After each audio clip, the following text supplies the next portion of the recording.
তাহি কি খেলতেছো তুমি? কি খেলো? এই হলো তার খেলার রুম। আমার মেয়ের দেখেন খেলার রুমের অবস্থা, এই যে দেখেন সব কিছু ছড়ানো ছিটানো।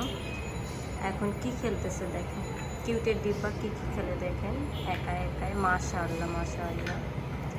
দেখেন আমার ভিডিওটা আপনারা যারা যারা দেখতেছেন অবশ্যই অবশ্যই আমি একটা আপনাদেরকে অনুরোধ করব যে বাচ্চাদেরকে কখনো মোবাইল হাতে না দিয়ে এইভাবে বসে খেলার রুম বা একটা স্পেস ছোটো থাকলে তাদের খেলা দিয়ে উৎসাহস দিয়ে হচ্ছে তাদেরকে ভরে রাখুন, যেন মোবাইল তারা না হাতে নিতে পারে। দেখেন আমার মেয়ে, আমি যতটুকু সময় পাই তাকে এই যে দেখেন তার যত খেলনা এখন সে নিজে নিজে গুনতেছে। দেখেন 1 5 কি গুনতেছ? মাশাআল্লাহ মাশাআল্লাহ।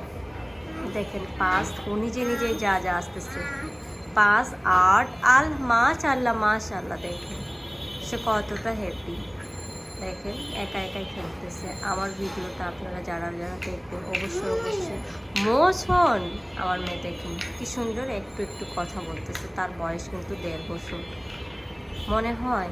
দেখেন এইটুকু বাচ্চা, তো সে সব কিছুই এখনই হচ্ছে বুঝতে শিখতেছে। কিন্তু হ্যাঁ, আমি যদি মোবাইল দিতাম তাহলে এইটুকু যেইটুকু খেলতেছে সেইটুকু কিন্তু হইতো না। আপনারা ভেবে দেখবেন বাচ্চাদের খেলাধুলায় কিন্তু অনেক অনেক বাচ্চাদের ব্রেন মাইন্ড দুইটাই ফ্রেশ হয়, এতে করে বাচ্চাদের খুব মেধা বৃদ্ধি পায়। আপনারা তাই ভুলেও হচ্ছে মোবাইল হাতে দিবেন না। আমার ভিডিওটা যারা যারা দেখবেন বা হচ্ছে অবশ্যই আমাকে কমেন্টস করে আমাকে সাপোর্ট করবেন আপনারা যদি একমত হন। আর কখনো বাচ্চাদেরকে মোবাইল দিয়ে দুঃসাহস করবেন না। এই যে আমি আপনাদের হাম্বল রিকোয়েস্ট, এই যে দেখেন আমার মেয়ে কতটা এনজয় করতেছে দেখতে পাচ্ছেন। আমি কিন্তু বসে আছি তার সামনে, অতএব আমি তার সাথে কোনো কিছুই করতেছি না, আমি বসে বসে দূর থেকে ভিডিও করতেছিলাম। ও ওর মতো করে খেলা নিয়ে ব্যস্ত। সে কিন্তু একবারও মোবাইলের দিকেও আসতেছে না, কোনো কিছুই না।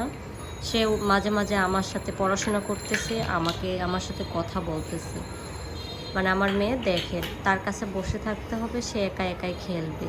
বাট আমি সেটাই করি, যতটুকু সময় পাই অফিস থেকে আসে এই যে আমার মেয়েকে সময় দিই।